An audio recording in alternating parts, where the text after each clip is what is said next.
ahoana marina ny vahoaka ve no andrianina eto amin'ny firenena tany demokratika i Madagasikara amin'ny mahatany demokratika ny firenentsika izay de mazava ho azy fa ny vahoaka no misafidy olona iray hitondra ny firenena raha ho an'ny teto Madagasikara de ny fifidianana filoham-pirenena ho an'ny taona 2024 no akaiky indrindra amin'izay fanatanterana ny safidim-bahoaka izay ninona no lazain'ny mpitondra sy ny ekipany izay mitantana ny firenena amin'izao fotoana izao dia fifidianana tsy nisehoana safidim-bahoaka tena izy no niseho teto sy ny voka-pifidianana izay nivoaka nandritra izany ity mantsy no zava-nisy teto amin'ny firenentsika tamin'ny fahatelo ny volana marsa 2024 toa ny latsahamparatra ny voaka malagasy ary indrindra izay kandida ranandre ny fanambanana nataony Andriamatoa Thierry Rakotonarivo filoha-hevitry ny CENI zay nindraikitra ny fedidina ny androm-panjakana CENI tamin'io andro io satria tsy teto an-toerana ny filoha Thierry Rakotomanana niantso ny mpanao gazety izy teny amin'ny filobe CENI alarobia ambony loha tamin'ny fahavalo amby 20 febroary 2024 ary nilaza fa misy doublon 1 273 141 zay mitsinjara toy izao anarana miverimberina 110 629 ary karapanondro mitovy laharana misy 1 162 512 tamin'ny isan'ny mpifidy voasoratra anarana 10 568 400 zay 5 millions eo ihany no tonga ny fidy koa akory ny agagana fa raha ataony kajy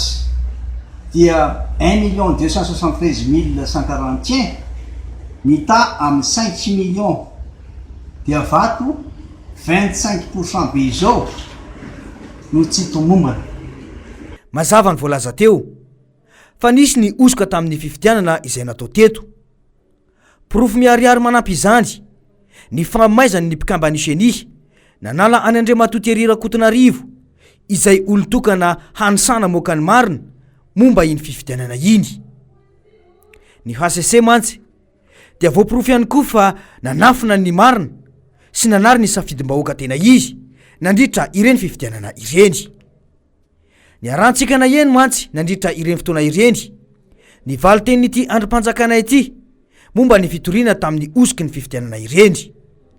azo raisina fa tsy mitombony fa maninona no afenina ny marina sa atrano no efa nisy ny baiko politika nazo ity androm-panjakana ity tamin'ny ilay kandida na izany aza de tsy nilavolefona ireo mpanao politika sy ny kandida izay te ametraka ny fahamarinana eto amin'ny firenena ity no fanambarana nataon'ireo antoko politika izay nandrotsaka kandida hofidiana tamin'ireny fotoana ireny ny fototry ny fanjakana mihitsy no voaozongozony ary rava tanteraka ny fifampatokisana amin'ny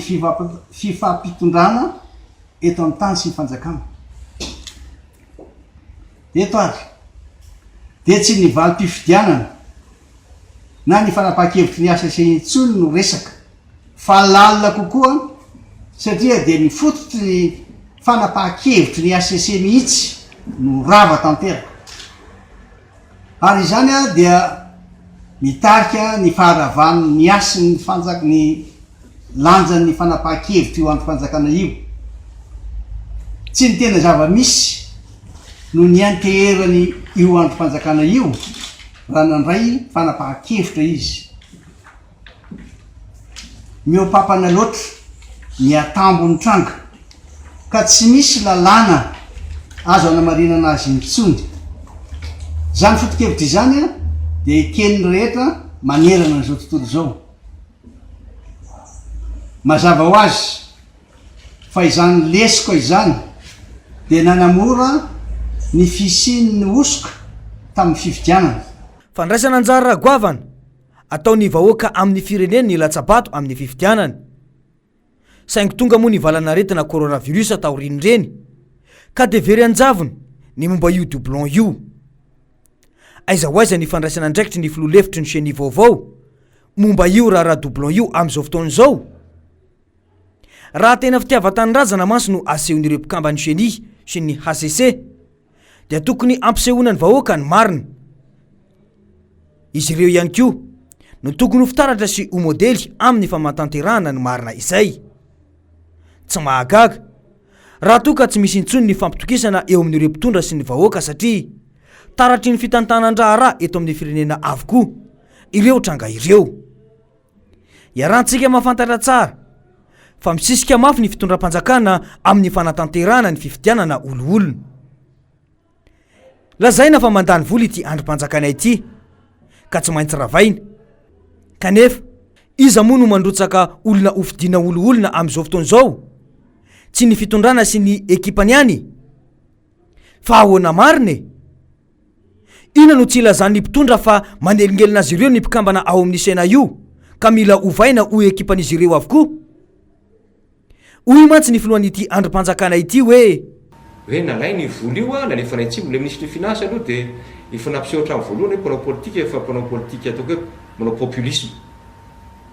manahirana mihaino an'izany ministre finance ilaza hoe le vola ny sena de nalainay nalefa ny atsimo tsy aloha ve le milimiliarany tazoniny le ministre finance atao nataony tsy misy hoe ampiasaina amin'inony ity mba nanasorona tany zay nga mandany ny hoe fiaraha-mientana ho an'ny avana tany atsimo fa janony ary le terrain synthétique ya ministre aza lalovina amin'ny fo malagasy ohatra mandatsy ianao a an'lay avatsika mahantrany ka de hoe ny senany eny nampahantrany iny mba tsy marina kosa zany a tsy sy aparivo eny ny volan'ny sena ny vola tehiriziny fanjakana aprininy anaovan'inona antaniny amin'ny loi de finance tsy miteny tsy mivolana fa hoe politika io zay no mitombo zao a de zay tiana inaovana azy de androany ianao satria tsy niomana ianao tsy nieritreritra ny zantany atsimo de hoe nalainay ny volan'ny sena nalefanay ny atsimo zany ny atao hoe fanambakana vahoaka amin'ny fomba fitantanana aminay amiko président sena zany mpanao politika fa amariniko zany hoe ny sasany teny efa tonga aly le vola le ministre manapaka ny volan'ny sena milaza fa nitapahako le izy a anomezako ny praitanindrazana mosary any atsimo izy ary zany mandainga izy amin'ny tenin'ny marina dia mipetraka ny fanontaniana hoe tena mihevitra ny mahasolo ny vahoaka tokoa ve ity fitondrana ity azo everina ve ny irosona amin'ny fampihavanana tena izy raha izao fihetsiky ny mpitondra izao inony izao no mba afahankevitra nataon'ny mpitondra tamin'ny vahoaka rehefa misy zavatra atao sy fanapahan-kevitra raisiny eto amin'ny firenena fanjakana jadona izay no misy eto Madagasikara amin'izao fotoan'izao tsy mahagaga raha mivoaka amin'ny fahangina ny taranak'andriana eto amintsika satria tsy misy ny fanakaloza-kevitra amin'ny tokony atao amin'ireo voakasika hoy mantsy izy ireo makasika ny Colisée eny anaty rova io misy fifanoherana sotoavana anankiroa zany io dia ny sotoavana sy ny kolotsaina malagasy ary ny sotoavana sy ny kolotsaina vahiny tsy mety ny famerenana ny lapa manjaka miadana ankehitriny satria tsy manaraka ny sotoavana sy ny kolotsaina malagasy tahaka izany koa dia tsy mety ny manao fitokanana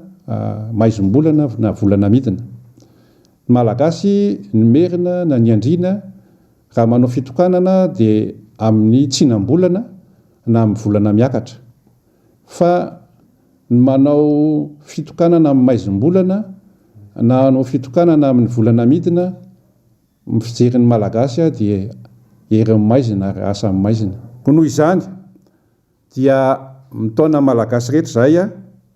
mitaona ny titanindrazana rehetra mba tsy hanatrika fitokanana Coliseum na zavatra hafa ao anatin'ny rova Antananarivo amin'izao sotro atratry ny ozina ao narak'izay dia manao antsoavy zay ho an'ny vahoaka malagasy rehetra mijoro amin'ny fankatoavana an'Andriamanitra ilay mpaharin'ny lanitra sy ny tany mijoro amin'ny fahamarinana mijoro amin'ny fanajana ny asina sy ny sotoavina ny fanajana ny vakoka rakitry ny ela ary mijoro amin'ny tena fitiava-tanindrazana indrindra manoloana zao vahiny manjakazaka eo eto amin'ny tany sy ny fireneny zao. De ho diso ve izy ireo raha mijoro amin'izany? Nisy ve ny fiainoan'ny mpitondra ny fidradradradrana sy ny fandrarana ny fananganana io kolize io nataon'izy ireo hatramin'izay? Tokony ho fantatry ny mpitondra ankehitriny io fa ny vahoaka no nametraka azy ireo teo amin'ny fitondrana, ary ny vahoaka ihany koa no dopahefana sy ny fanapahan-kevitra farany amin'izy ireo. Tena ny vahoaka tokoa ve no andrian'ny mpitondra ankehitriny? Fa ahoana marina e?